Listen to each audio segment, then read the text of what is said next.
the bee becomes silent. The sounds from the bee itself is our mind.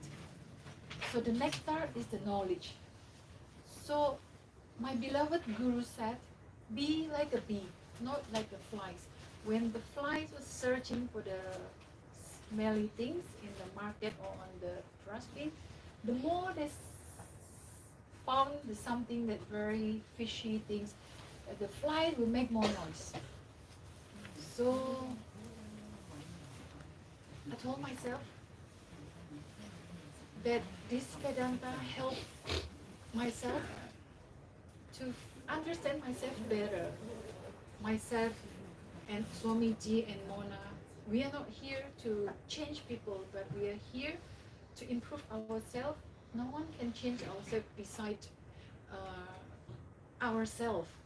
So I'm here to show you that this is the flowers, Vedanta is the nectar itself, and our mind should be quiet. No matter how chaos is the world, and why I'm doing this work endlessly, selflessly, because what I was received and what this Vedanta knowledge has transformed my mind. My mind was become so quiet. The first time I arrived in India, I was very ignorant. I got disturbed by ding, ding, ding, ding, ding. I told myself I'll never go to Calcutta anymore. The more I visited Calcutta and then seated next to my enlightened guru, I noticed that the outer world disturbed me less. At that time I didn't understand or understood or able to so. So the guru only said that sit here. You don't need to do anything. You just sit here. Observe your mind. So time to time my mind become more quiet. And from there, it's a observe your mind. No one told me before to observe my mind. I can't even know that, oh yeah, we have a mind. From there, step by step, then I improve myself. I observe my mind. It is not the outside situation that we have to focus. It is how our mind that react towards the situation. So I'm putting in practice of Vedanta teaching time to time, and observing ourselves to react to that outer scenes. At the end, I told myself we have to beyond the reaction. So we shouldn't react anything with like or dislike, anger or happiness, or praise or criticize. So I'm putting in practice. And the more I observe the mind, every stage I observe that, I notice that my mind react less. And I have the inner peace here that no one can steal away from me. And we know that now in LA, house is burning, nothing left. And my guru told me, nothing is permanent, nothing belongs to you, nothing belongs to you, nothing. So that kind of opened my heart, because then what else left belong to us? That make me search more inside. Nothing wrong to search peace outside, but inner peace, the truth is only here. That it is already there, and we are the peace, we are the bliss, we are the love, and we are the knowledge. So Vedanta taught me to turn my mind inward, to seek, to look for that inner peace, that our nature. So this is, I can share that I've seen many already transform, and this is the priceless wealth that human have. It is our inner peace that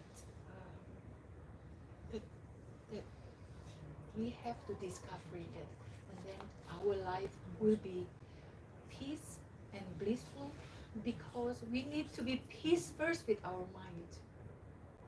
then the whole world will be peace. Thank you.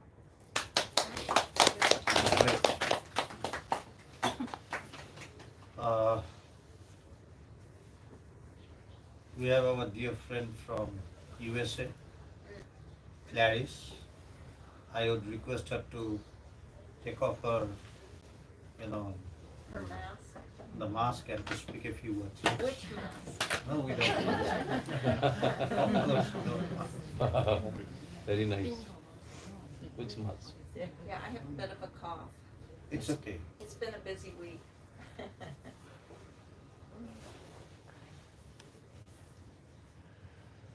I wasn't lucky to be born in Hong Kong, but today I picked up my permanent residence card.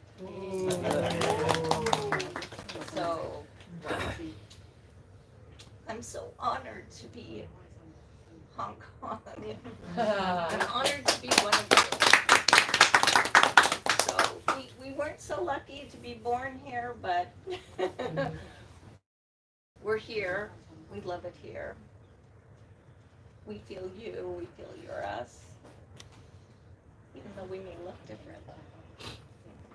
And I was so excited to hear that the Swamis and Mataji was coming here to Hong Kong, because my heart, our hearts were so pulled with what's happened here over the last 5 years, not just COVID, but the big changes. How much we adore the people here, how incredible the people of Hong Kong are. I mean, look at the magnificent cities they grow. Bridges and tunnels underwater, over mountains. High-rise buildings that withstand typhoons. Such lovely food and culture and people, such diversity here. Really, such an honor to be here. Such an honor to bring this kind of wisdom to all of us here, right?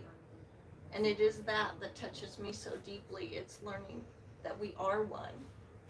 That when we drop a bomb in Gaza, it hurts us as much as anything else. That we get to look in each other's faces and see us.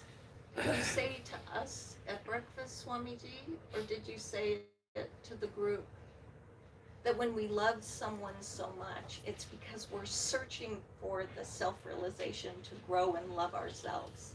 So we put it in somebody else who is us. And we don't do it for ourselves yet.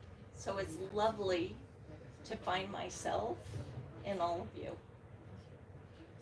And thank you so much for welcoming me into your country through your government that graciously gave me a permanent residency card. Yeah, love being here. And this is my dear friend. She's still here working. I'm in and out. She's in an office here as an architect. We've been sisters in God for how long? 26 years, I think. Searching together. But now I told the Swamis, I no longer feel like I'm searching, I feel like I found home. So now it's just, how do we expand our hearts? How do we embrace each other? How do we see when somebody else is suffering that it's our suffering too, and when somebody's in joy, it's our joy too? Yeah. And I'm so thrilled to see such a big group growing here. Yeah, thank you. Thank you. So now it will be Swami Bhaskaranandaji, the General Secretary of the International Vedanta Society, speaking to you. Swamiji lives in Guwahati City Center, one of the centers among the two in Guwahati, which has been the birthplace of International Vedanta Society. And his contribution to the International Vedanta Society is immense. Because it even worked as an unofficial, place of the International Vedanta Society, his residence, during the early days of the organization when it was growing. And he was also instrumental in bringing up three ashrams of the International Vedanta Society. So I would request him, Swamiji, to continue with the session.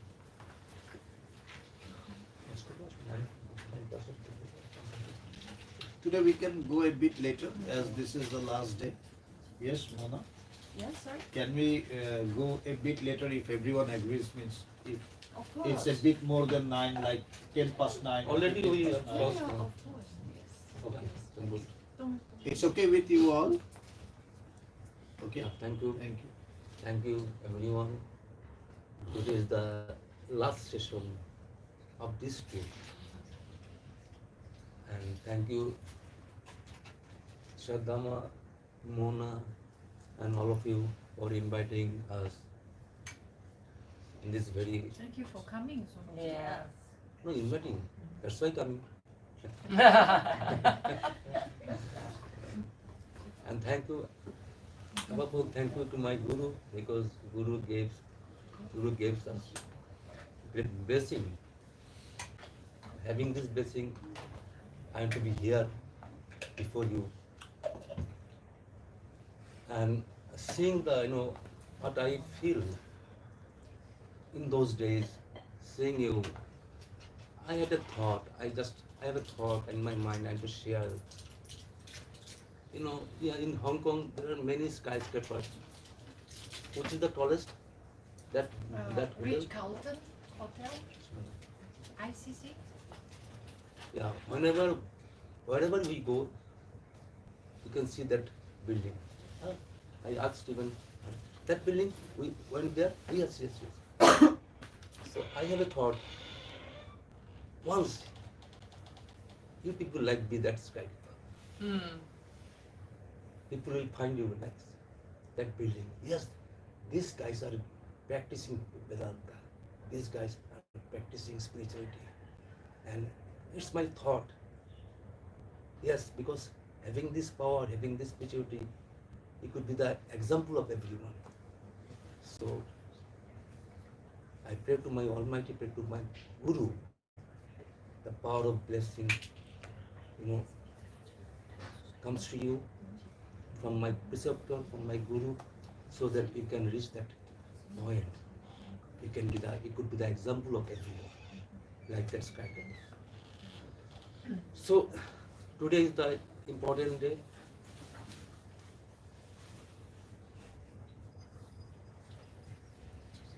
We'll speak today why we need spirituality. Very important. Why we need spirituality. As you know that, if I questioning, you can give this answer easily. Why we need education? Why we need education? You know, because having education, you can have job, you can know the situation, you can face any kind of adverse situation, you can see what will be the situation in our near future. It is due to education. But why we need spirituality? So I would like to, go through one chapter, which is very important. Though it is in Bengali, I try to translate it, and it might happen. It might, when we translate something, there is a chance of evaluation of the thought. So still I try to translate it. Here in this discussion, we will come to know about the layer of spirituality and why we need spirituality. We all have education, academic education, but why we need spiritual education? There is another education which we call or define as spiritual education. And it is said by our great sages that education is the perfection which begins in us as a dormant state. Education is the manifestation of perfection which is already within us, but it needs to manifest, it needs to explode. So we will get to know the importance of spirituality as well as able to know the layers of spirituality. Likewise, we actually study in our when we study study in school. There are three different layers. Is not it? One is primary.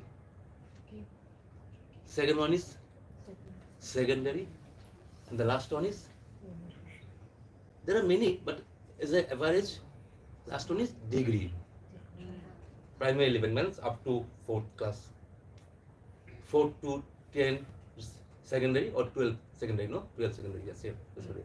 12 to degree. Graduate. Yeah. So it is, we know that in our academic education, we have, if you want to have this knowledge, we have to go through 3 layers of education. Likewise, in that same way, we have 3 layers of spiritual education. So 3 layers. One is sensual knowledge. Means that knowledge we can perceive through our sensory world, sensory perception. Okay. Or you can say it is our primary knowledge. Primary. You can see the world, you can see the everything. It is our primary level. Another is intellectual level. Intellectual level, which is known as secondary. Or you can say secondary. Or you can say, secondary level or intellectual knowledge. And the last one is knowledge of self-realizations, which is called degree knowledge. So we have 3 knowledge. First one is indriya gyan. First one is just indriya means sensory knowledge, sensory perceptions. Second one is intellectual perception. Third one is knowledge of self-realization. That is the degree course. That is, we can define as degree course. Similar, then in this spiritual world, we need to understand, need to pass, need to have knowledge about these layers. Now we have to see where we actually stand in the spiritual world, because we know in academic session we all graduated here. We all graduated almost, maybe post-graduated. But in this spiritual world, where do we stand? In which layer?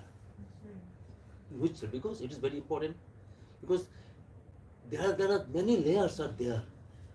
We have a general concept about spirituality, just doing japa, some names, or go to the church, go to the temple, and do worship, or do just prayer, and come to your life. That is spiritual. No, this is just budding. You can say it's a ABC of spirituality.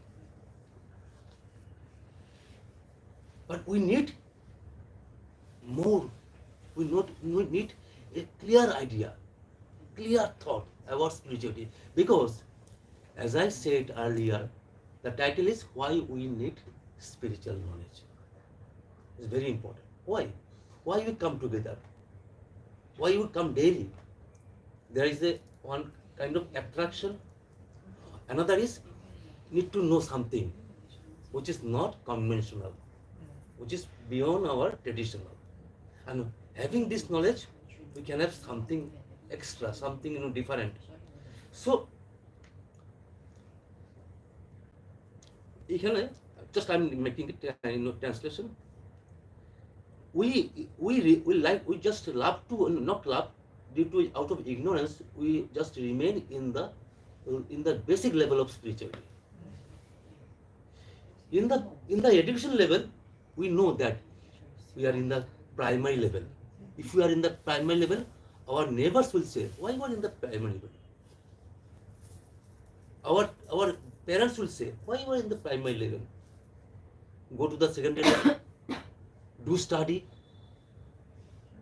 do study, go to the school. You have to go into the secondary level. When you just when you pass the secondary level, then another. Parents will not stop you. If you stop your education, what will they say? What will they say? You're very stupid. You are illiterate. You need to understand, need to know more. You have to admit in the degree course. Is not it? Because we all know that if you don't have degree course, you will not get the job. And job is very important. Why we are here? We are here because we have job. We have money. We have business. That's why we are not thinking about this. That's why we are thinking about. Also, we can think about spirituality. If you have any crisis, if you have any troubles, then we cannot sit here. We have accomplished. We have done. We have done some basic thing. That's why we are here. There are many. If you go different country, even in yesterday, I saw one beggar is there.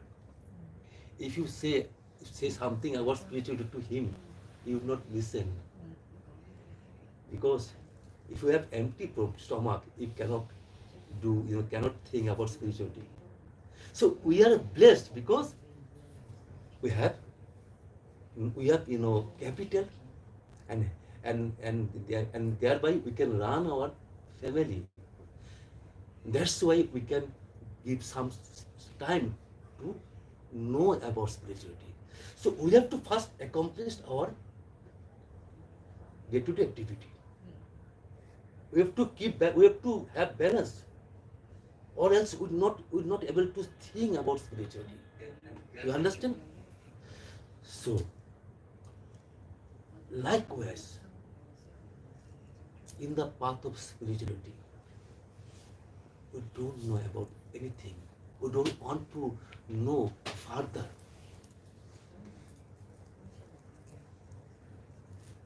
And that's why our saints, our scripture, and he who reach that level, they may say that you are actually not literate person in the path of spirituality. If you have basic education, primary level, people will say you are illiterate, is not it? And you also feel some guilty because you are not literate. You find uncomfortable when you meet someone who are literate. You are feeling shy because you have less education. Similarly, in the path of spirituality, we have less education. That's why we feeling shy. Shy means we are not confident. When we have any challenge, then the education, the taste of education comes. We feel shy. We feel scared. Here, if we stuck in the level of academic education, then what will happen? You will not explore yourself. Because spiritual ones, and we have center in our IIT, one IIT, Guwahati IIT. There are many students used to come in our sessions. Now, IIT, as you know, is highest level of education. Since likewise you have also some a college also. In India, if you study in IIT, definitely you will get not necessarily they will company will come and try to absorb you because you are very very important person. When they come, when they visit our ashram, they attend our discussion. After say 1 month or 2 months, I ask them, what did you feel after attending discussion? They replied, which is very profound, which is very important. you know, IIT gave us, academic life, academic structure, and IVS in our, you know, our organization name is International Vedanta Society. In short, we say IVS. IVS gives us life. We have structure, not life. Now we have structure as well as life. Earlier, earlier we have just like a robot, but this time we are having a, life force. Yesterday I told you we are surviving, not living. Robot, we all like working like a robot. Robot means the tendency which we store in my mind, accordingly we are going ahead. We cannot change my life. We cannot change. Maybe you are drunkard. You are drunkard. You are habituated in the field of intoxication. So you cannot change because you makes a habit. You are a always hated man of hatred. You are always man of very anger, strong anger, possess strong anger. When you say something to anyone, you're during speaking, you expose your that angerness. You cannot restrict. That's why people find sometimes those who are very angry person, they are not comfortable. No, you are very angry. Why you are excited? I'm talking to you very calm way, and you are responding very excited because he is not able to understand that he is always excited. It becomes his nature. But later on, sometimes he feel, no, yes, I'm excited. I need to change my nature. Here, in this point, one great sense says beautifully. If you have some kind of habit, and that habit is not good for you and others also, but you don't able to change, cannot change it. Must means you are trying, but you are not able to because it comes spontaneously. How you can change? Your spirituality gives a solutions. When you're going to say something, there is a another point. I'm just making relations. People sometimes those who are little bit stammerer. In this way they speak. It is said that stammering is not a disease. Sorry, stammering is not a disease. It's a habit. You have a bad habit of speaking. It's a long way. It becomes your nature. Now, to overcome this habit, what is required?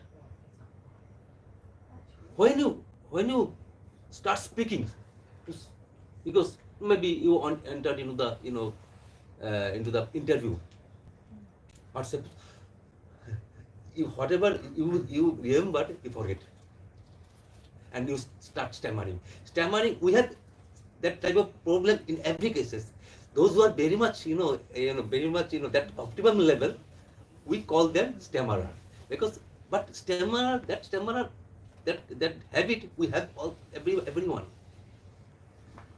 Small bit of maybe, but we have everyone, because when we have fallen in the crisis, we started stammering. No, in this situation, it is said that those who are in the path of stammerer, those who are trying to cure the stammerer, the expert, they say before saying something, you try to make a pause. Pause for a moment, maybe 3 seconds. Then it becomes that all the thoughts. Actually, what happens?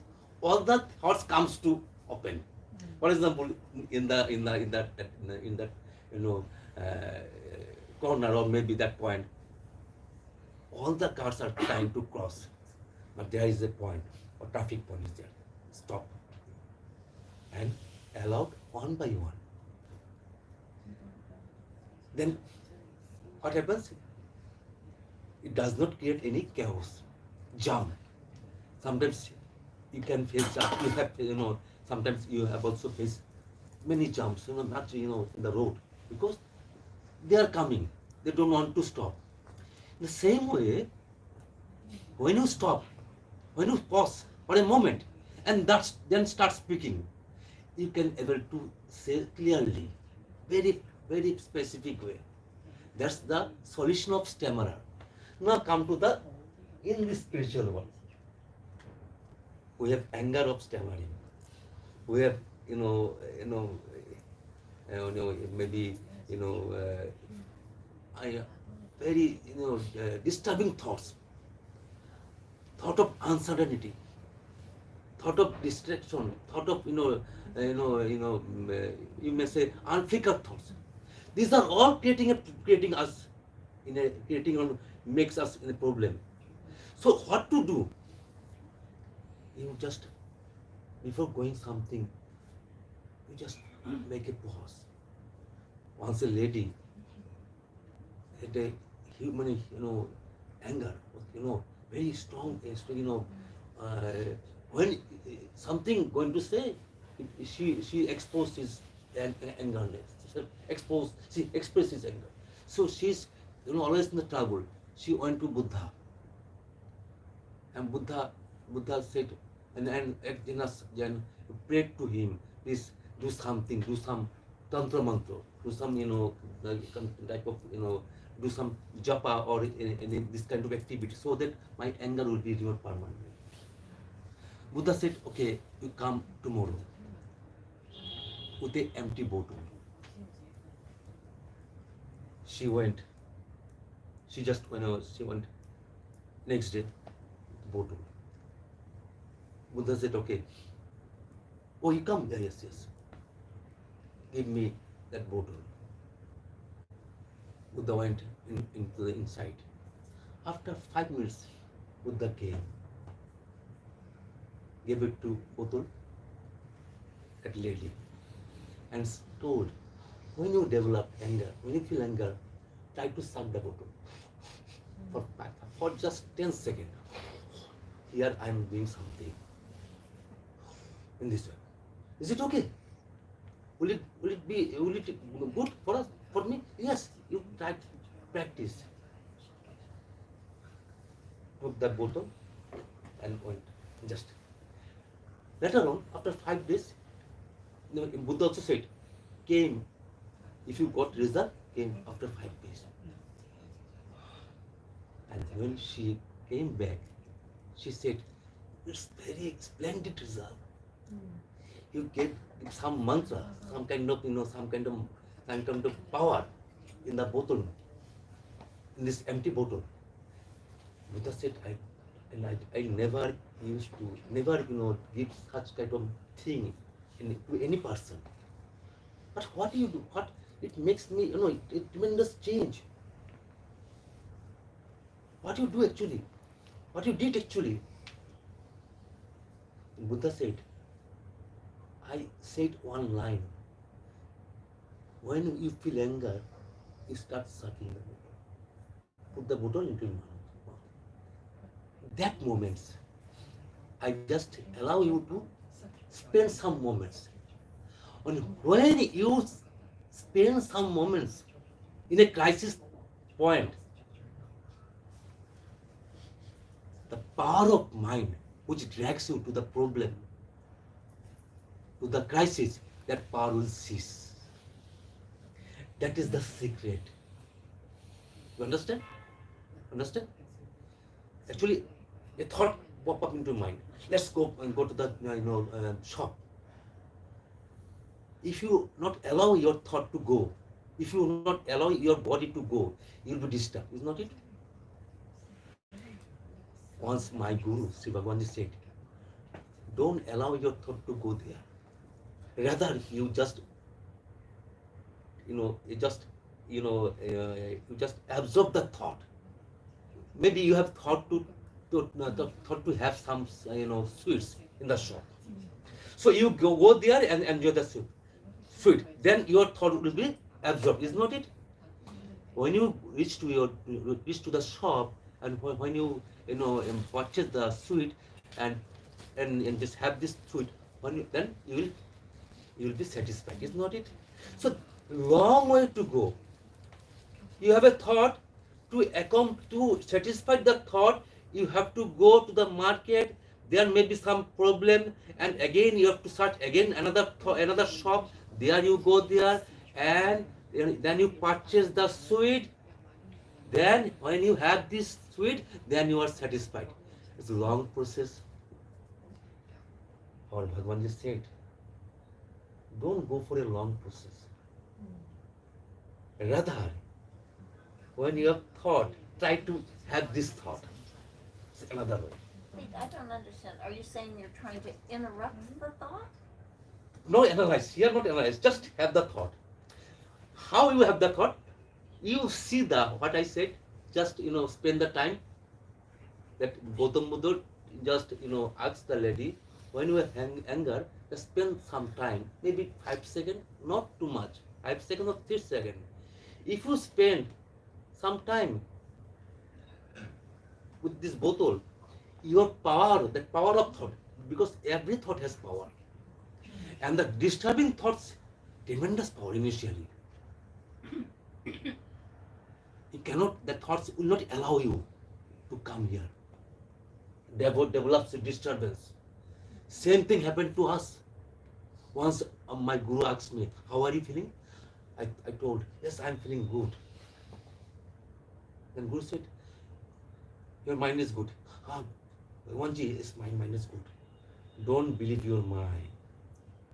Because mind sometimes creates a dangerous activity. I didn't understand. I don't understand what he said. What is telling to me? Okay. I just, okay. After 3 days, that time I am studying in BSc level, okay. And I'm just reading in my room.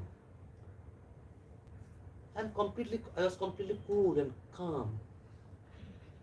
No issue is there. No crisis in my family.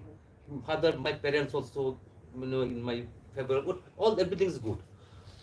Once I started feeling some, thoughts are coming out inside. It's so horrible, like tsunami. It makes me tremendous, disturbance. Even I cannot stop. I cannot sit. I try to go to outside.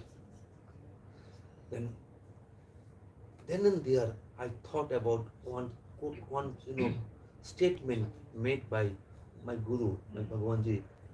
When you have that state, don't go with the state. Don't go with the flow of mind. Just observe the mind, let it flow. Two things happen. The flow drags you. Maybe you see river, or maybe in the rain. During raining, that water, takes many things, many debris, many draws into the river. Is not it? If you throw it something, it will go. Similarly, our thoughts, like crisis time, it's like many just like a drain, carrying out many debris. But don't allow yourself, because that drain trying to make you debris also. If you allow yourself, you become debris. And debris normally in the dustbin. Your place is not in the dustbin. Your place actually in the before your Tuition deity, because you are devotee, you are in the spiritual path. But we all remain in the path of spirituality in a primary level. That's the issue. So you understand? Here you just spend some time. Don't even Vedanta is saying that don't think about, don't need to introspect, don't need to judge. Rather spend some time. Don't go with the anger. Don't go with the lust. Don't go with any thought which is disturbing.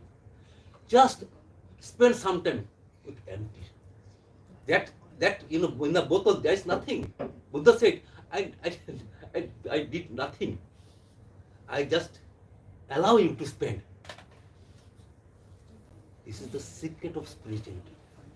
But if you cannot access this level, why? Because we are all in the primary level. We need to educate it, need to be educated. We need to be, lifted to the secondary level. If you go into the secondary level, what will happen? You will learn how to behave with your mentors, how to concentrate your study. Even they take us to the practical examination, practical lab in secondary lab. So gradually we are proceeding towards. That's why religion is a journey from brute man to Buddha man. Brute man to Buddha man. Brute man means, very, very, down level. Huh? Brutal. It's very down level. Just like Swamiji said yesterday, Ratnakar, he spoke Ratnakar and Valmiki. Valmiki, great sage of India, who writes a great, sacred book of Hindus, which is called Ramayana. Earlier, that he was Ratnakar, a very dangerous demon who used to kill everyone, who used to snatch many things. Now Ratnakar changes to Valmiki. It means animality, humanity, divinity. Understand? We have three characters. Animality, humanity. We are actually not, we are in the state, in this room, and humanity. We leave the skin of animality. That's why we are sitting in this temple. It's temple. It's not any, temple, it becomes temple. And we have to go divinity. But which means that is to be, already in our mind. Yesterday I said that caterpillar and butterfly. The quality of butterfly should be in the caterpillar. If it is not there, cannot export that level. So in Ratnakar, which is very dangerous demon, the attributes of divine man must be there. That's why in the path of machine of spirituality, gradually exploring himself to the level of divine. So now we are not Ratnakar, that great demon, that big demon, dangerous demon. We are much better than Ratnakar, much more better than Ratnakar. So if Ratnakar becomes great sage, we have maximum possibility. Because in us, that quality of divine already in us. That's why we can able to manifest that level. If we don't have this nature, these attributes, never cannot explain or express or manifest. It must be there. That's why our journey is to Buddha-man to Buddha-man. Buddha-man means the extreme level of, highest level of man, the character man. You can attain that level of man, that state of manifestation. Buddha is the highest level of manifestation. But we are in the path of, now we are in the animal, not animality. We are in the level of humanity. If it is the level, which means we are studying the secondary level, not primary level. Because since we possess the thought of, thought of emancipation, thought of liberation, thought of knowledge, it means we are not in the level of primary level. But we need to go in the degree course. why degree course?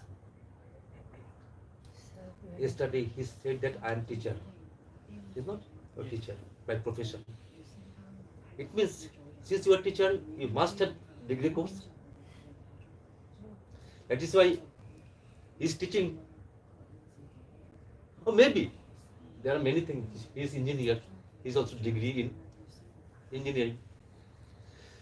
So when you continue the study, you will able to reach that degree level. But degree level, why you need degree level? Because you want job. Because to sustain, to lead your life, we need money, we need support, we need environment. Similarly, we are studying in the world of spirituality in a secondary level. Those are already connected, but we should not stop. There is a profound word in our Upanishad, Charaivati, move ahead. That's what is very important word, not physically. Move ahead means go on changing the many shred which covered your Atman, covered your knowledge. There are many shades of ignorance. You have to uncover all the shade. That's why it is said, move ahead. Charaiviti means move ahead. So long you reach that level, degree course. When you entered into the degree course, when you finally pass the degree course, you will have car, you will have job normally, you will have quota, you will have provided one assistance who will do all the activities. Similarly, once you have entered into the zone of spirituality, higher level, once you realized that level of spirituality, you will get peace. Not only peace, you will get bliss. Not only bliss, you will get satisfaction. You will get certainty. Because we are all, our life is going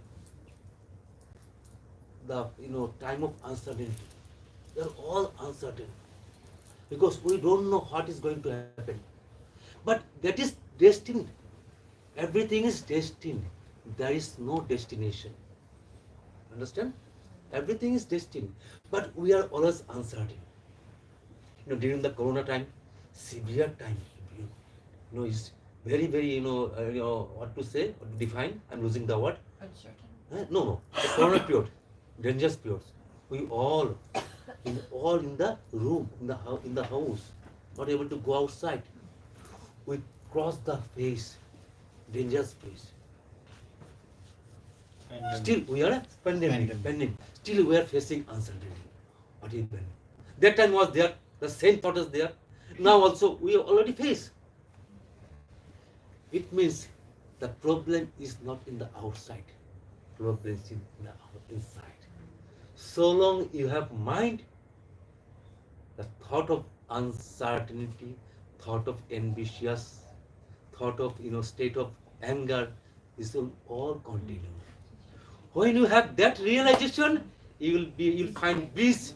Because once she said that she got peace. You have access, you can have pleasure, you can have good bed, not sleep.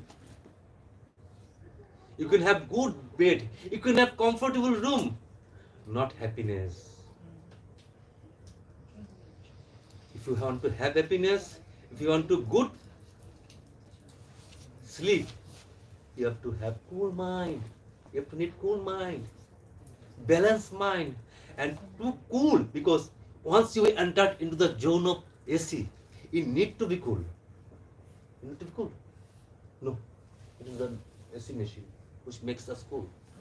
Because you are entered into the zone of AC machine. You need to be cool. It's all the responsibility lies on AC machine. Now it makes us cool. Similarly, when you reach to the self, it makes us cool. And when you will cool, you will have everything. Now I'm just requesting our another brother. He's also secretary, and he's we all three. When Prabhupada, Swami Prabhupada came here, when she told me, she rang me that Swami, another Swami also. We three in the beginning. It's not our credit. It's our Guru's grace. We start the journey before our organization starts. So that's it's amazing thing that we all three again meet in a overseas place.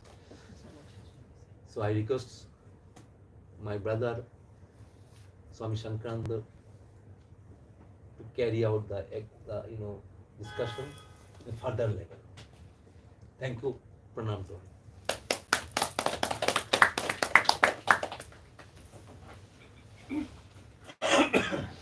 Thank you, Swamiji. And at the very outset, I express my deep gratitude to all of present here. And our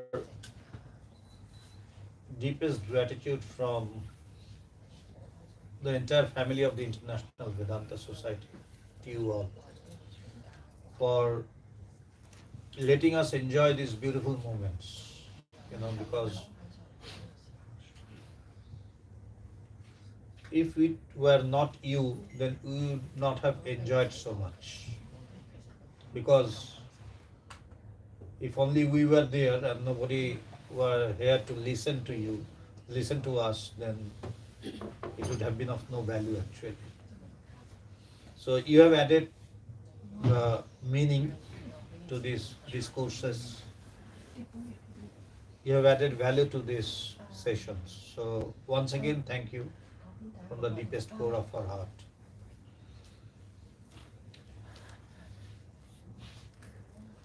As today is the last day of these two,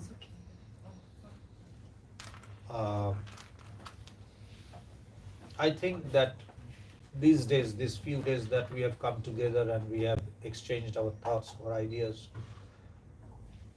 have benefited you maybe in the least possible way, but must have been, because else you would have skipped the next classes or the next sessions. So that you are here again, speaks that without any word that you liked it. Okay? Whether you liked us or not, that's a different question, but you liked the words that we spoke. So that is the main yeah. Because Vedanta is an impersonal thing. It's a universal thing. It doesn't belong to any person, any sect, or any faith. It's universal. So, if these words have acted in the least minimum way to, ease you a bit, comfort you a bit, to give you a bit of clarity in your understanding religion or spirituality or truth, or to proceed even one single step in the light of truth, then our sessions are a success. And once again, we would like to thank you for that.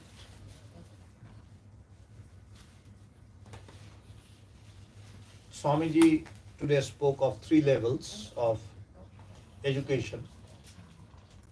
The first, the primary, the second, the secondary, and the ultimate, the degree course. Okay? So, in Vedanta also, there are 2, Swamiji gave an analogy of this, an example of this. And in Vedanta also it is said that there are two kinds of Vidya. That is learning. Thank you.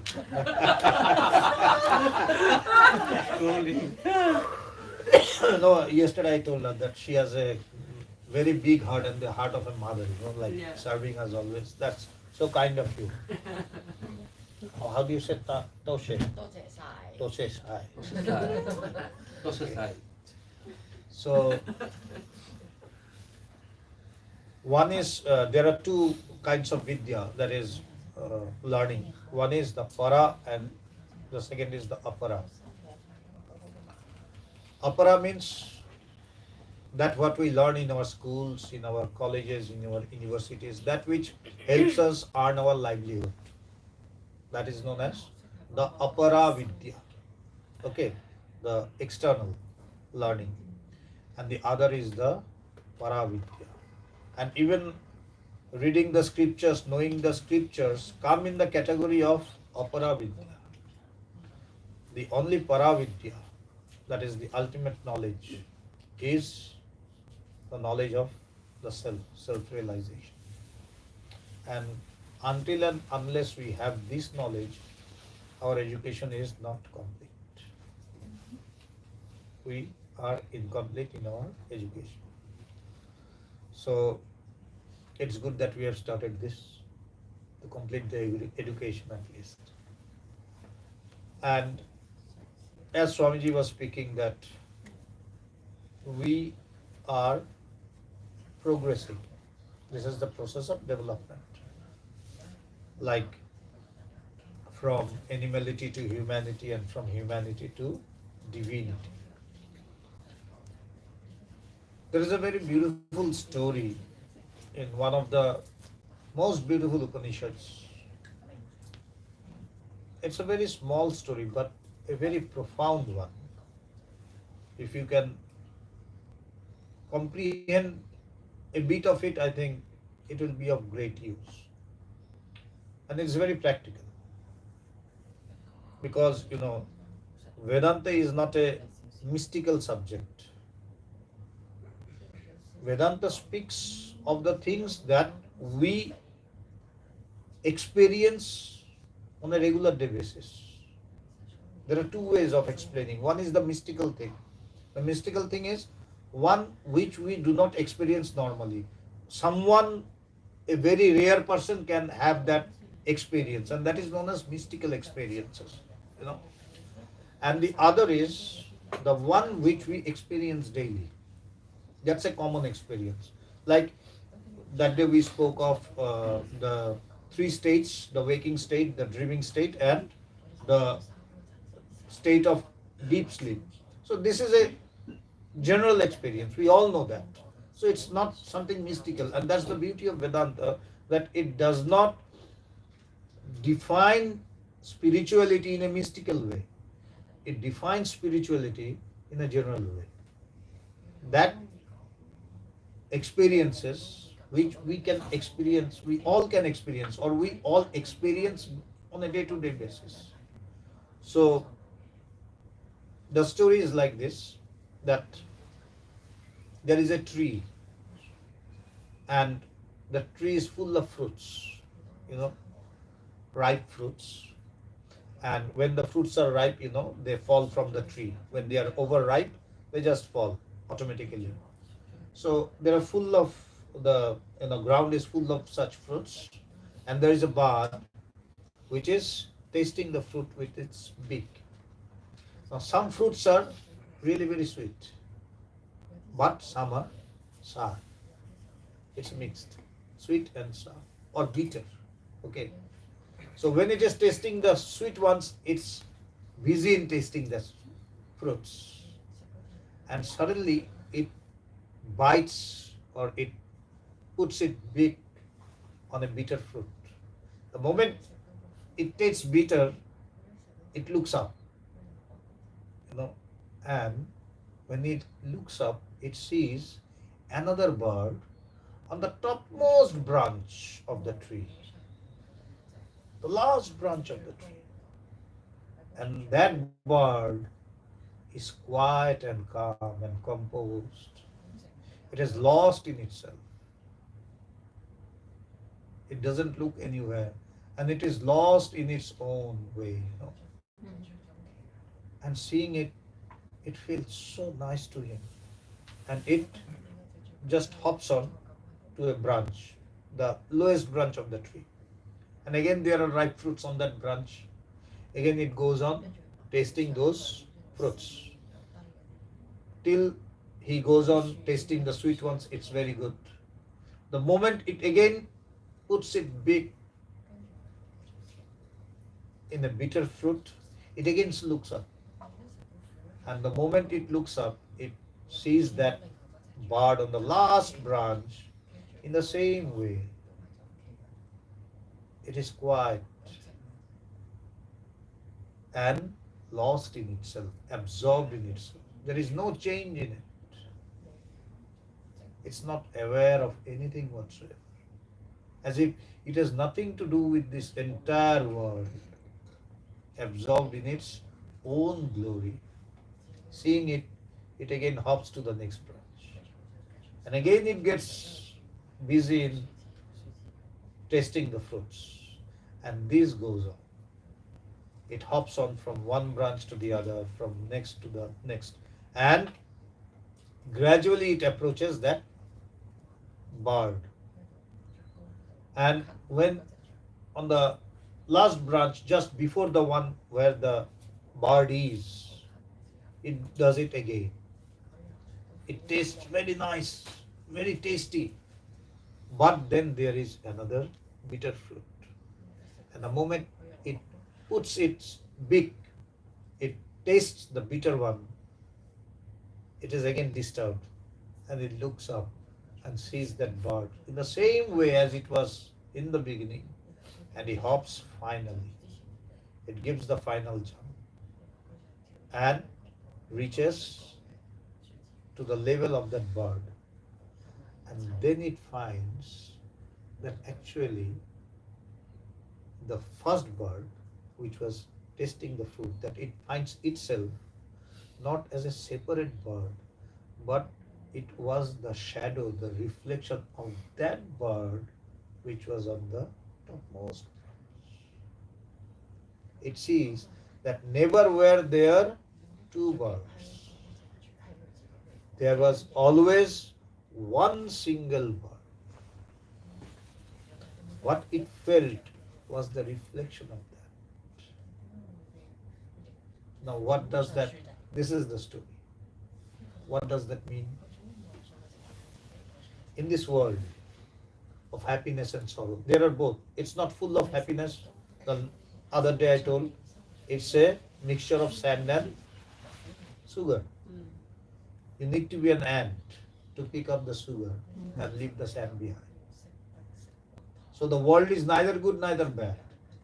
The world is neither full of sorrow, neither full of happiness. It's a mixture of that. And we taste both. We taste happiness. It's not that we don't get happiness in this world. We get happiness. We know what happiness is. And again, we know what sorrow is. We know what success is. And again, we know what failure is. The moment we are successful, we are lost with all our friends and these and that, going to partying and these. Okay, I've got a good job, or I've got this promotion and this and that. And sometimes when I'm deprived of those things, I feel so lonely. I feel so miserable. But I think, is this what I am doing? Means, what is this I'm doing? What I'm doing all these things? What is it for? I question myself. Suppose, the other day someone asked me to speak about death. Yes, who was that? Death. Yeah. So suddenly we see death every day, isn't it? We know what death is. How do we know? We see the other man dying. I don't know it for myself, but I see people dying. And we also have seen our loved one dying. The person whom I loved very much, suddenly I hear that he or she is no more. And then this question comes, is this world true? Is this what we see around the ultimate reality? Is this everything what we see? Or is there something which is beyond this appearance? So it's like tasting the fruits, the good and the bad ones. When I taste the good ones, the world is so nice, so beautiful, like it's heaven. But the moment we taste the bad ones, it's horrible. And then we question ourselves, is this true? Is this world that we see around the ultimate thing, or is there something else? So when we question that, we are making that jump. Not questioning others, questioning myself. I begin the jump to the first branch. But then again, I get busy tasting the fruits again. Again, there are some bitter fruits, some rotten fruits. I get second jump, and this goes on. And when gradually I develop myself, when there is a develop in my thought process, when there is a rectification of the self, purification of the self, those are the gradual upliftment.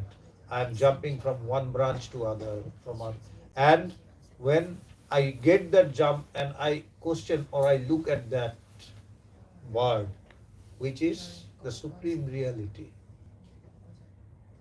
I compare myself with that. We often, when we get miserable or when we feel, something like that, when we suffer, we come to such places. We go to a temple or a mosque or to a prayer or a gathering or something like that, where I can feel a bit of, mental relaxation or mental peace. So I see that word, and gradually I approach that final or ultimate or absolute reality. And when I make that final jump, when I know that self, the real education, when I get it, that is, which is known as the Paravidya. In Sanskrit, Vidya is a Sanskrit word.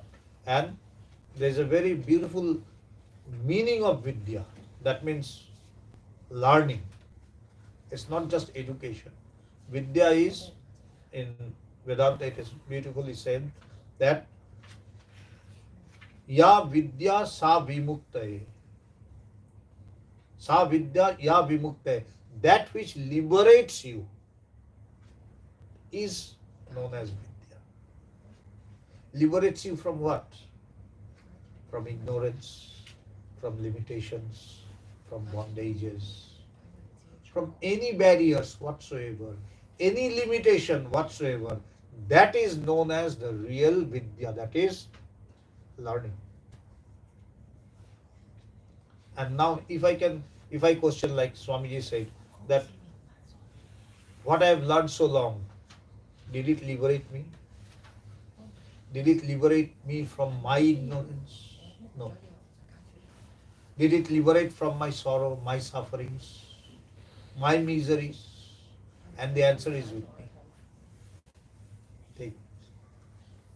So, we have to have this knowledge of the self. And until and unless we have this knowledge, our course is not complete. We have to go there, to the ultimate stage. And then what comes of one who knows that ultimate, who has the realization of the self, what happens to him? How does he feel? How does this world change? Because there must be some change. Because if I am changing from animal to human and from human to being divine, then things must change.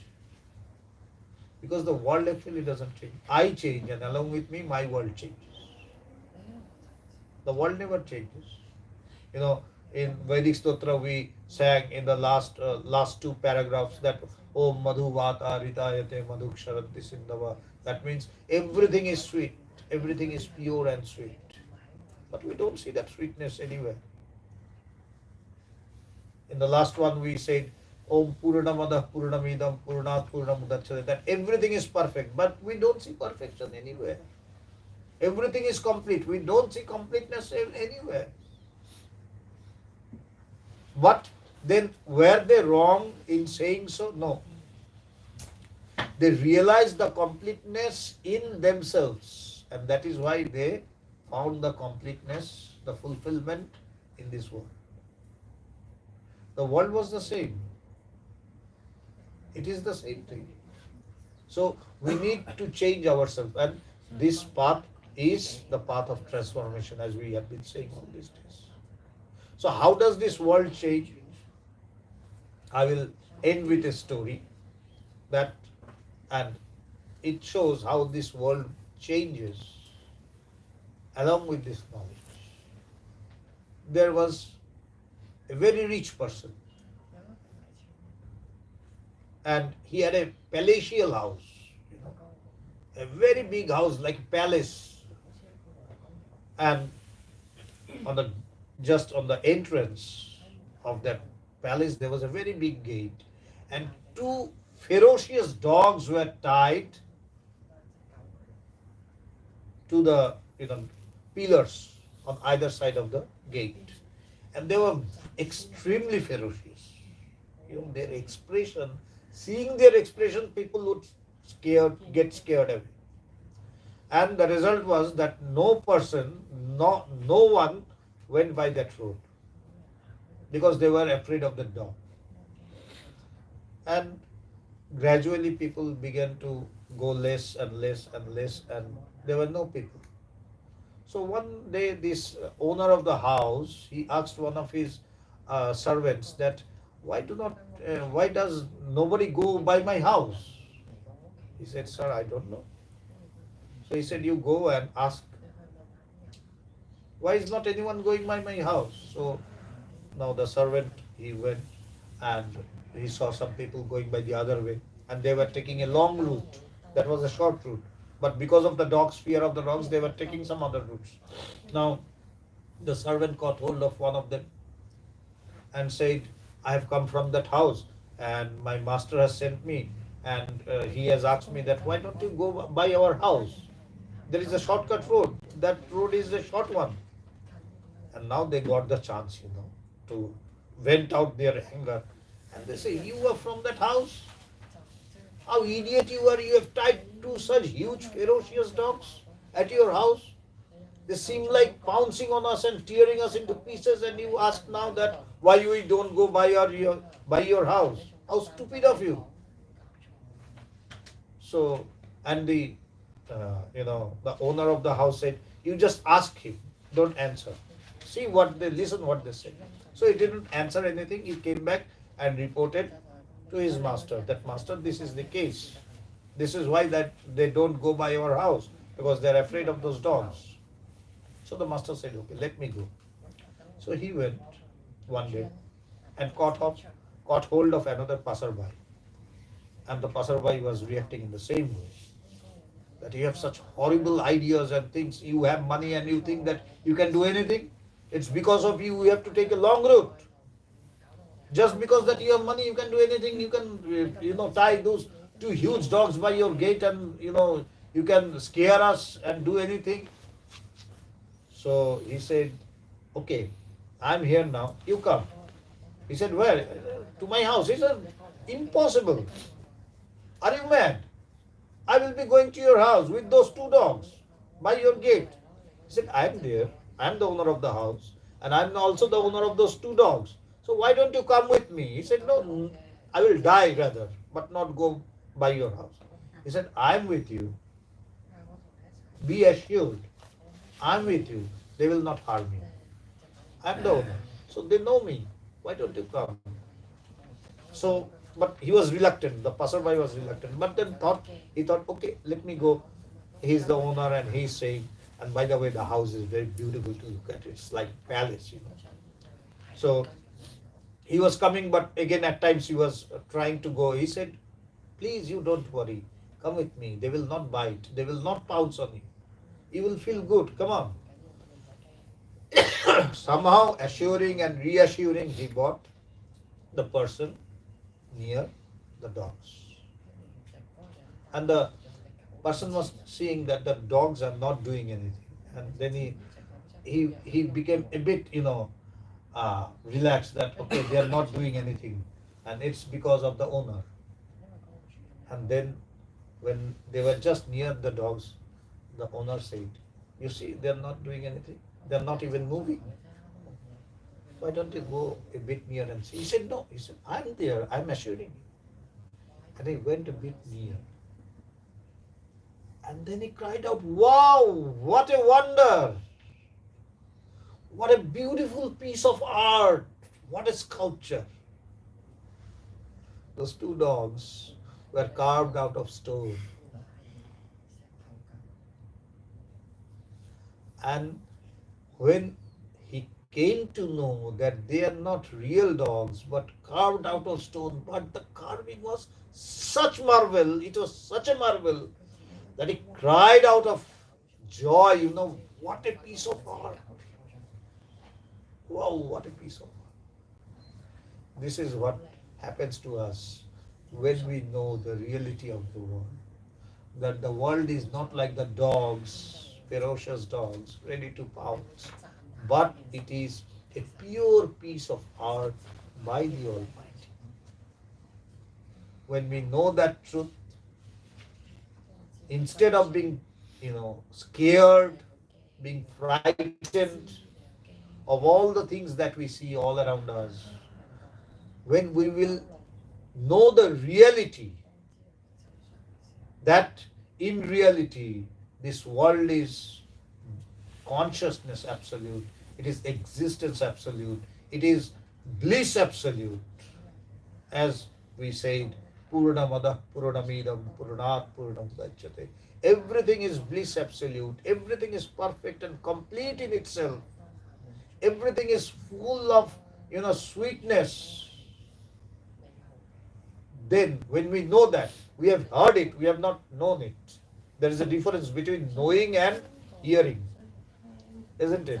Till now, I heard from Mataji that you come to Hong Kong, it's such a beautiful place. I knew it. I saw it in the cards or in the television or in films or something. But that was something else. And coming here, standing here and watching Hong Kong from the peak tower is entirely something else. Seeing in the postcard, I cannot say, wow, what a beauty. But when I stand there, you have to say, wow, what a beauty. Similarly, when we come to know the reality of this world, that in reality, this world is absolute knowledge. It is of the nature of existence absolute, knowledge absolute, bliss absolute. Then this world of, manifoldness will change into a beautiful piece of art.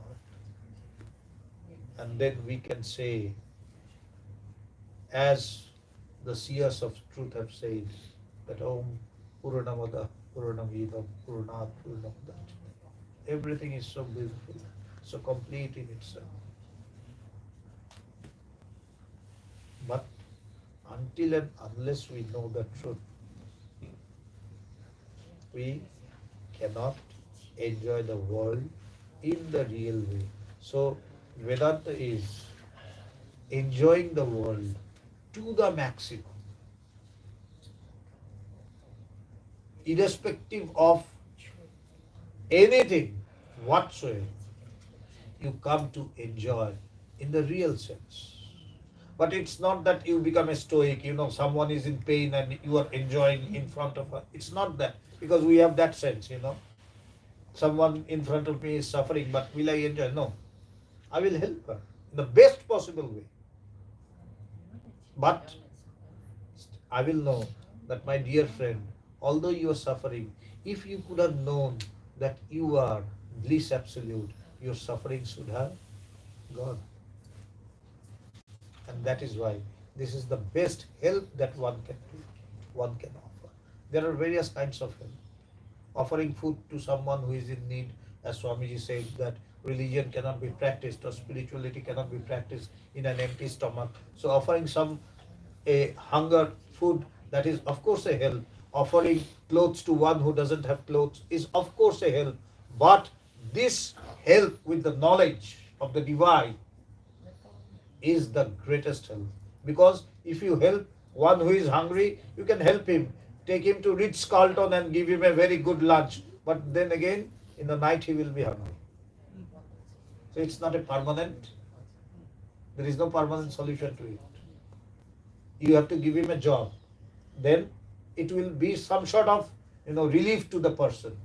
But then again, getting a job does not mean he or she will not have mental anxiety. He will have. On the contrary, he or she will have greater anxieties. Earlier, the anxiety was just for food, and now it will be more.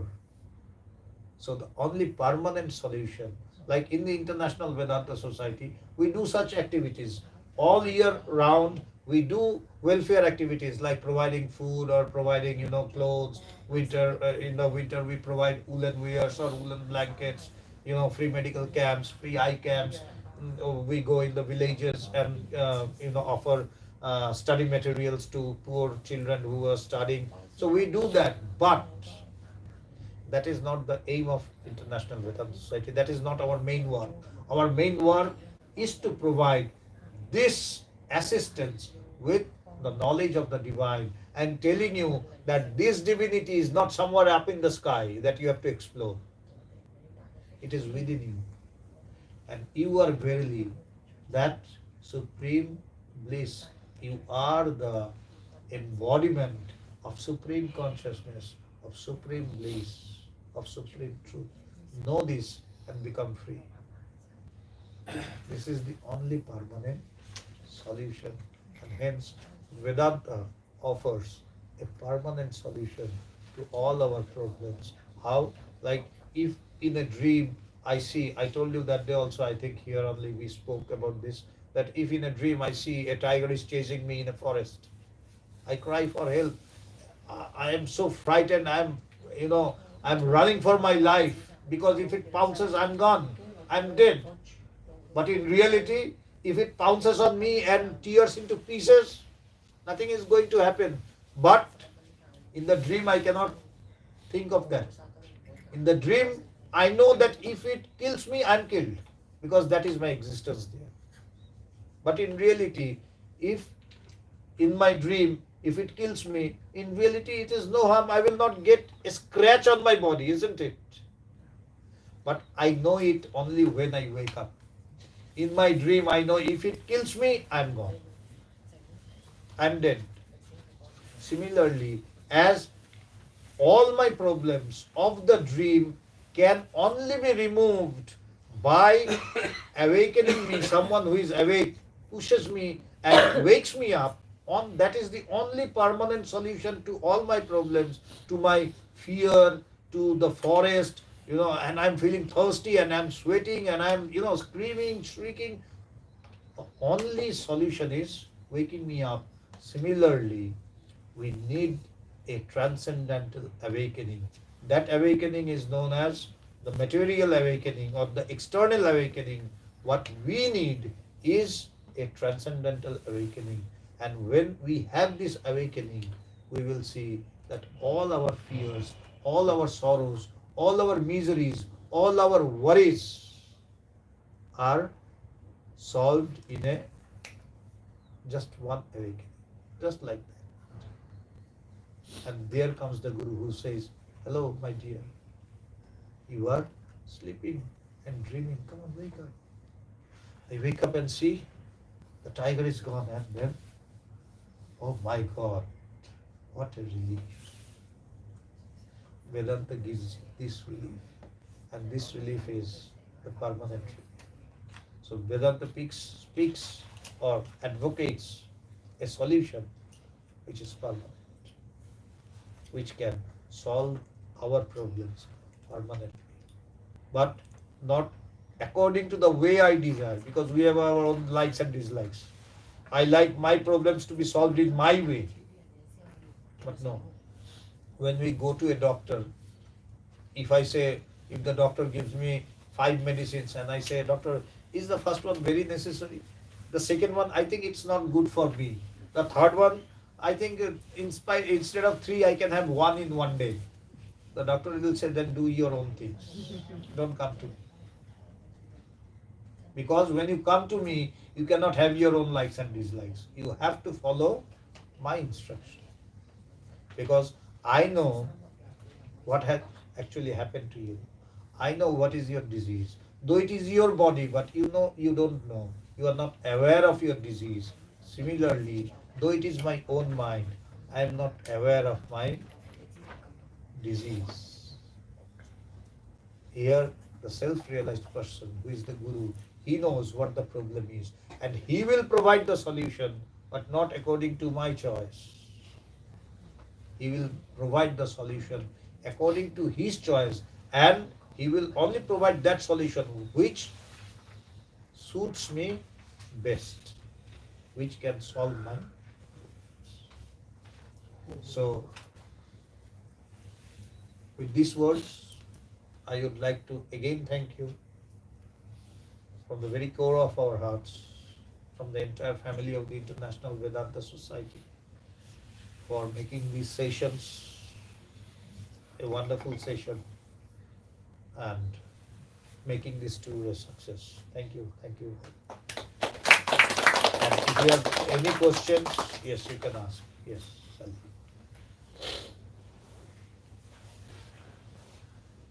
Oh yes, that's good. Metaphor. You say life is like a good piece of art, and I'm sure most of the people agree with that. But it's very difficult to accept that one method is the permanent solution. I don't need that. I don't need. Okay, oh, you please, can turn I it don't here. need it. Yeah. Yeah, it's not that one Focus method, on- it's a customized method for everyone. That is what I said. You will only be given that solution which suits you best, which Yeah. suits you the best. Yes. It's not that you will be given the way or the medicine which suits me best. We have our own, because you are allergic to something, I am allergic to something. You can absorb something, I cannot absorb. Exactly. The it's medicines will be different, but the solution will be one. No, but that could be so personal also. Of course. As you say, people get the allergy that even the teacher, the doctor doesn't know. No. It's only that That is the person. difference between the doctor, the medical doctor, and the doctor in this field of spirituality. Yeah. Because the guru here, he knows what suits you best, better than you. Like the Is mother. it possible, like we go to university, we need teachers, professors for different things? It's not necessary like one religion or one particular spiritual center to serve that, No. to give that knowledge. No, Here I'm you just don't need. trying to discuss it. No, here you don't need different gurus or something. One guru is enough for more than a lifetime. And It depends who's the guru. also depends who is the disciple. Yeah.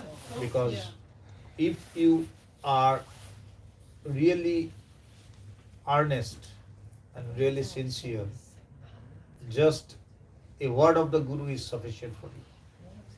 You don't need the entire book or the entire philosophy. Just one single, Bhagwan used to tell a very beautiful thing. It's a very common phrase which is spoken or which is told in India. कि समझदार के लिए इशारा ही काफी है. To the wise, one single hint is enough.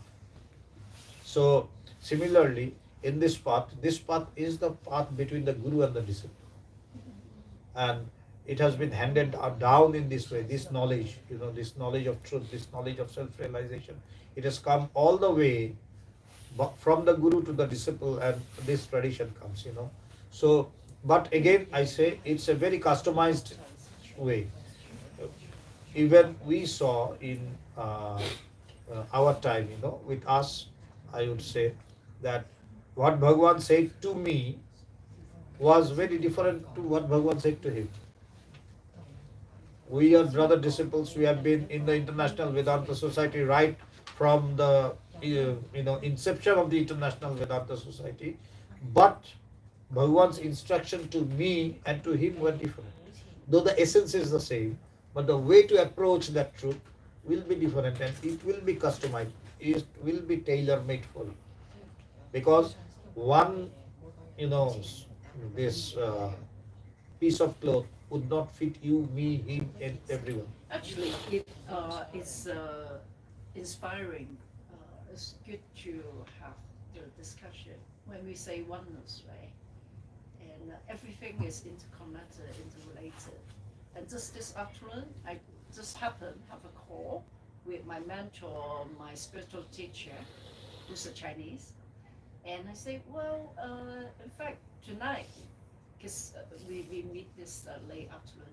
So tonight I'm going to meet some teachers come from India.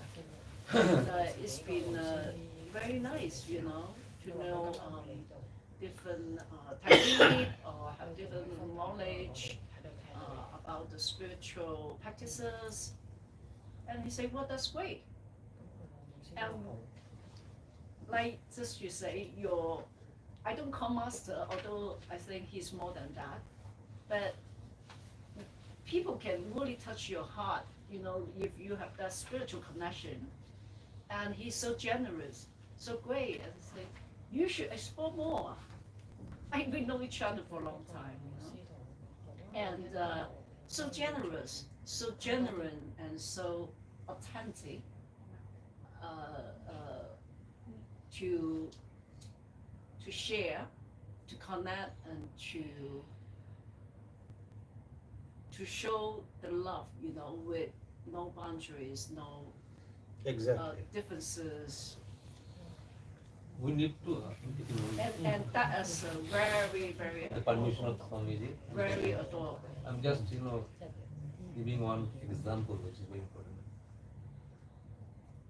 In this path, there is one question to be solved, which is very important, Mm.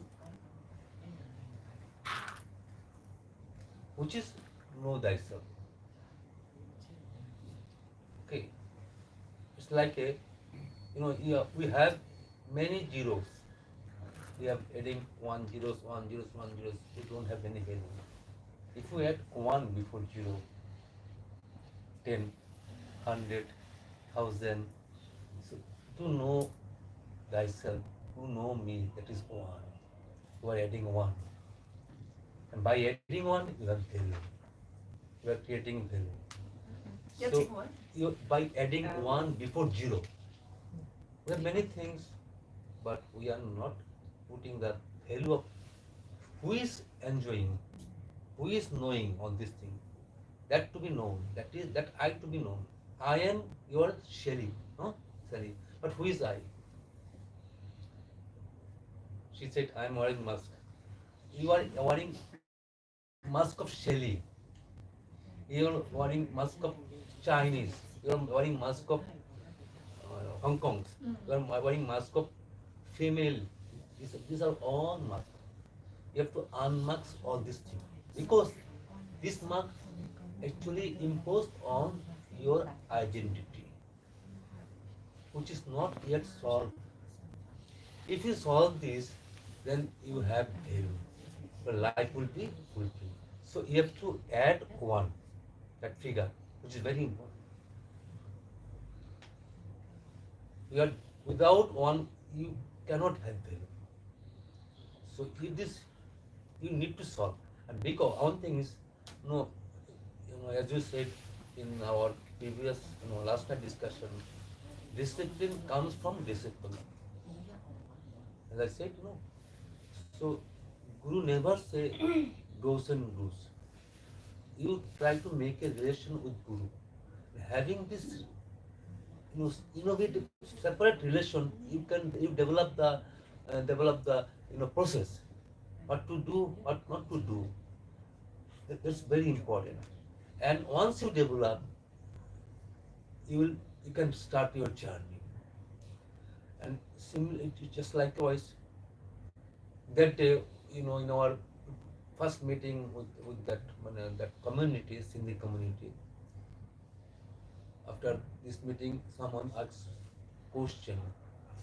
We have many thought, many doctrines. Why it is required? And I just told them, it is natural because we have different fingers, is not it? Thumb finger, the height and the size, everything is different from. Similarly, we have different thought, different pattern of thoughts. The difference between you and you, the pattern of thoughts. Though we are spiritual, still we are pattern of thoughts. Is not it? So it is common. But after, for example, you like to taste that sweet, maybe on sweet. In India, rasgulla is very famous. Another sweet is rasmalai. There are many sweets. So she likes rasmalai, you like rasgulla, another one, sweet, cheese paneer, maybe caramel. Now we three just went to the sweet, sweet shop. So since she wants that sweet, I want another sweet, you want that sweet. So each sweets are different from each other. It's not it on another. After tasting the sweets, the contents are different, the size are different. After tasting, after having this sweet, what will come into mind? Ah, very nice, very tasty. That day she said, very tasty, delicious. Wow, in this way, that expression is same. Maybe our contents are different. Expression is same. One line is beautiful line in our Bengali. It said, "Shop shialer ekra." You may see fox. When they start shouting, one tune, wow, in this way. If you go to the jungle, you'll find. Same tune. Means when you reach that destination, you'll say, wow, satisfaction comes.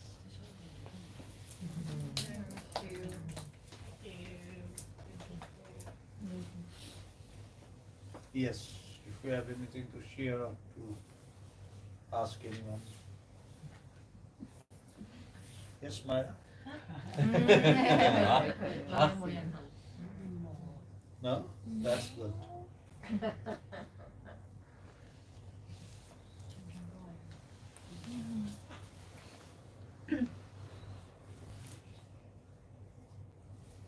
This night will, last night, this night will be very important. We all remember you. As I said today, with Swamiji, you people are very important people. Oh, so I make an important question. One more, last one. Okay. So, the Buddhist scripture, the first sentences is life is suffering. Oh. And that is very nice and sweet to say. Life is a piece of art, it's very sweet, and it's wonderful. Yeah. And I love this perception and this belief and this explanation. Yeah. And do you think because of this, so the Buddhist book put on this as the first line? No, there are two angles. Buddhist angles is like a suffering. It's one angle. Another angle is that. Have you seen ECG? ECG one. In the ECG hospital. The way. When these are going on, ups and down, it means life there. When it stops, so Some detail. you understand? When the waves in this way going on, it means he is still alive. Sure. When it stops, There was a good example. You Huh? climb the tree, you get a fruit, sometimes sweet, sometimes it's bad, bitter, yeah. right? Yeah. So similarly, Buddha said, this mundane world, in this world, phenomenal world, we have 10%, enjoyment, 90% are suffering. So we have to reverse it.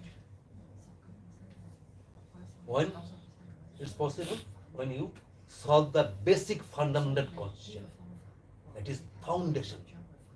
If you don't create the foundation, you cannot erect the building. That's why our life is just like a full stop. When it finished, no one asking about it. But the great saints' life, they are continuous full stop. Once continue, it's continue. When it stops, it means continuous. So we are still doing discussion about Buddha, because Buddha is enlightened. That's life continue. Before 2,500 years, he descends on this earth. He will continue, he will survive, he will still on in our lives. Likewise, our Guru, Sri Bhagwanji, the way of you can enlighten yourself, very, very easy way. Just don't follow the thoughts. Be a true observer. He said, mind your mind. Think your thought. It's very important line. Think your thought. Just think. If you think your thought, you will not drag by thought. If you will not think, the thought will drag you into the world. And just like a monkey dance. Monkey. If you see the monkey, they don't have any issue. They are just jumping. If you ask, what is the issue? No, it's jumping. Our mind is like monkey, not even monkey. Monkey now, if the state of monkey, if it is intoxicated, what will happen? Another level of, another level. Then, ghost, on his shoulder. Then what the state monkey has, your mind is beyond that level. And that state, that mind, now your enlightened Guru stopping your mind, changing your mind, transforming your mind, like Ratnakar, Demon Ratnakar to Sage Bhakti.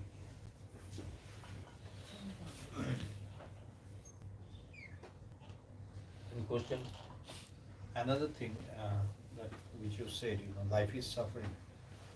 You see, in this spiritual world, suffering has been given a great importance. Because if you don't suffer, you will not question. If you don't taste the bitter fruit, you will not look above. And that is why it has been beautifully said that people boast of their, joy, enjoyment. Normally, if I go to Ritz-Carlton, I will, place it in the Facebook post. Enjoyed a lunch in Ritz-Carlton, because it's something, to boast of. So people boast of enjoyment. In the spiritual world, it is said that people boast of enjoyment. I take pride in my suffering. Why do I take pride in my suffering? Because it is only when I suffer that I remember of the ultimate. I remember my Lord. I remember my Guru, my God. That is why suffering has been given a great importance. If I am satisfied with what I have and it's fine, I don't need to follow or pursue something which is higher, because I am satisfied. Yeah, also you grow, right? Yes. So that is why suffering is of great importance, and that is why that bird, it only looked up to the other bird when it tasted a bitter or a rotten fruit, not the sweet one. And there is a very beautiful, Kabir of Doha of Kabir, which says that दुख में सुमिरन सब करे, सुख में करे न कोई, जो सुख में भी सुमिरन करे तो दुख कायो को होए. It's a couplet by Kabir, a very famous saint who used to give his teachings through poems, through couplets, and he said that dukh mein sumiran sab kare. Everyone remembers the Lord when he or she is in suffering. But when one is enjoying, rarely do they, remember about God or the higher truth. But if you can remember, if you can have the remembrance of that reality, even when you are happy, then suffering will not come to you. Oh, It will not touch you. Yeah, but we have the joy today, and we That is the have joy the of gratitude. this is the joy of remembering, or in remembering the name of the Lord, or in the word of non-dualistic Vedanta, Yeah. in realizing yourself, or in the process of the self-discovery. Yeah. That is also enjoyment, Yeah. but that is not the same as you have the enjoyment in the material world, because this enjoyment is for everyone. Yeah. It's for everyone. So this enjoyment is a subtle one, sublime one. And so you can share it all. But if you write, had a lunch at Ritz Carlton, not everyone will enjoy. It's for sure. There will be people who will envy you and will say, uh, she went to a Ritz Carlton once and she has posted it on Facebook. I go every day, and I don't post it.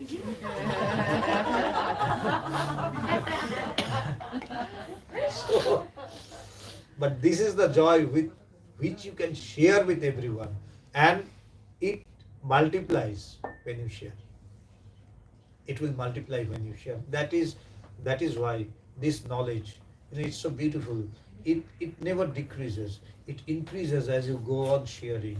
This love, it increases as you share. It multiplies as you share, and but it begins with suffering. So life is suffering. It's very important, and that is why you will see the persons who are successful in their life, they begin their life with suffering. Even in any field, Yes. they begin their life with suffering. Rarely you will see a person who is born with a golden spoon in his mouth, or a silver spoon, actually it is, a silver spoon in his mouth, has come or achieved to a point where one who has suffered a lot in his life has achieved. Because he knows the truth much better way, in a much better way than the one who is born with a silver spoon in his mouth. So that is why suffering is so important. Showing gratitude get more joy as well. Multiple, many more. Having gratitude. Yes. That's very good. And sharing it. And so once again, we thank Mona organize. Yes. Help connected. Thank Yeah. you, Mona. The more you go on sharing it, the more it increases. So today we are here to share because Bhagwan shared it with us. When we were young, he shared this knowledge, this love, this bliss with us. Mm-hmm. And we are trying to carry on this legacy of sharing, of loving, of Oh, you mean knowledge. the man who was in the temple the other day? No. Or the person passed away already? Oh. Oh, so who's the guy wear the white coat in the temple? Sit Oh, there that with you? he is another. He is the president of that organization of Oh, the that Hindu temple. Association. Yes. So your lineage, your heritage of this school, Comes from Bhagwan. Yeah. but something to do with that temple we went No. to? Oh, no. They just invited us Oh. to share this knowledge, to share this. I see. But all the singing, all this, they have also, no? Oh, so you just sing there? Yeah. Oh. It's the same song that you have, the same chanting. Guru Vandana. So that's very nice. They have different lineage and they allow you to Yes. sing and talk. No, we Yes. don't have any kind of problem because if you know the in the ultimate stage, these are all paths, these are all means to reach that goal. So if you fight with the path, your path is good, my path is bad. Yeah. If you see the target, if you give importance to the goal, then path will be less importance for you. Yeah. Okay. I'm hungry. Yeah. Now finally, Myra has a question. My last question. Mine has a question. 有啲感受喎，呢幾日上堂。She just want to share her feelings. Yeah, Good good. question.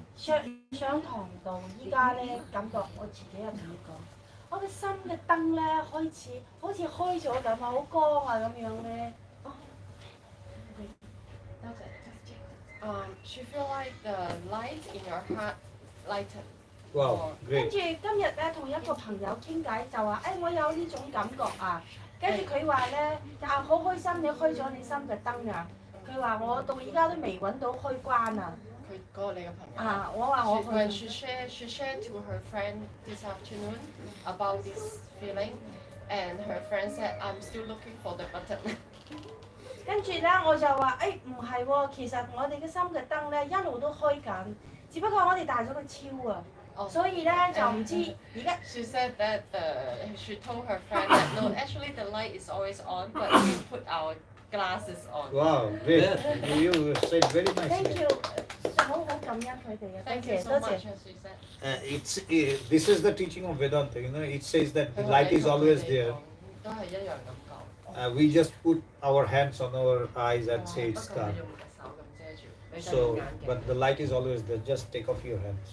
就係拎開你嘅手。因為前幾日我覺得心開始開咗燈啊嘛，今日朋友同我傾，突然間我覺得，唔係喎，其實佢一路都開緊，只不過我哋戴咗超啊。She's been feeling the last couple of days that the light is going brighter and brighter, but then suddenly it just she's just so sure, becomes so sure that actually the light is there already. Yeah, Thank you. Thank you. very So good. your school of knowledge is not a religion or No, it's no. We are. philosophy? Yesterday I said that where science ends, religion begins. Where religion ends, spirituality begins. We speak about spirituality. You know what? Actually, good to say because you just say, oh, you have one teacher is enough. You don't need to share. You don't need to look for different teachers. Yeah.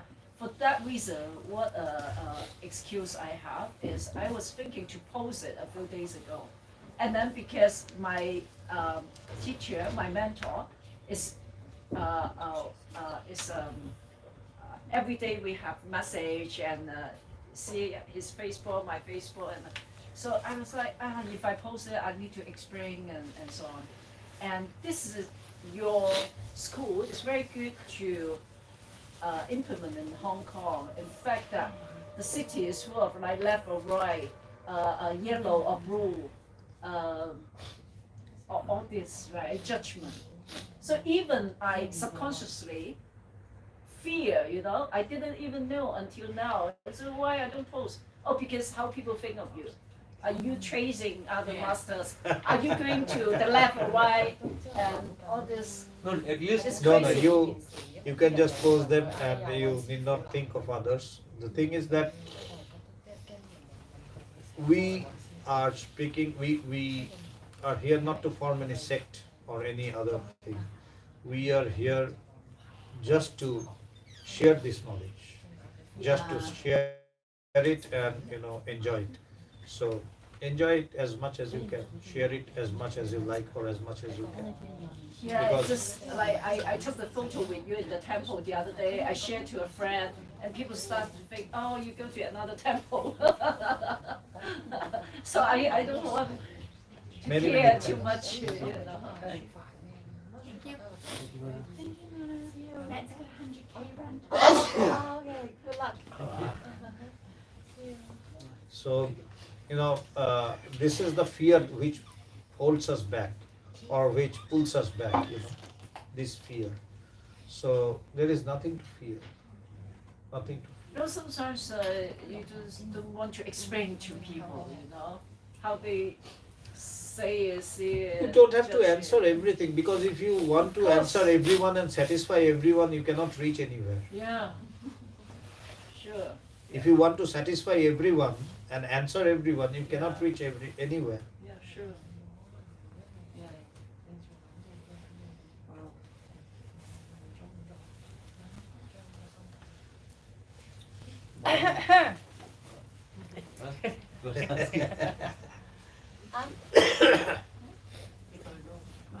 Yeah. Yeah, nice. Krishna, People are going. okay. Yeah. start. This, see.